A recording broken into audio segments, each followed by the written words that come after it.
বন্ধুরা, welcome to SQ math and physics education চ্যানেলে তোমাদের স্বাগতম। আজকে একটা অঙ্ক করবো, যে অঙ্কটা 2020 সালে ওয়েস্ট বেঙ্গল পুলিশে এসেছিল। এই অঙ্কটা অনেকে অনেকভাবে করেছে, কিন্তু আমি কীভাবে করবো সেটা একটু দেখে নিতে পারো।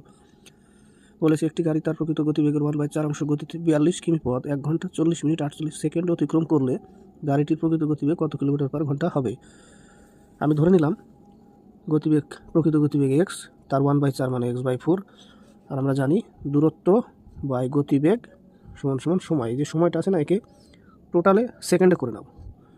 এত সেকেন্ড হবে, একে 36 দিয়ে ভাগ করলে ঘন্টা হয়ে গেল। বাস, অঙ্ক কমপ্লিট। সমীকরণে চলে আসলো। 4 15 60, 4 12 48, 3 5 15, 3 4 12, 3 12 36, 6 7 42, 7 7 49, 7 2 14, 6 12 72 কাটছে। এই দেখো 100 দিয়ে কেটে দিলাম। x সমান 100 কিলোমিটার পার আওয়ার। অঙ্ক কমপ্লিট।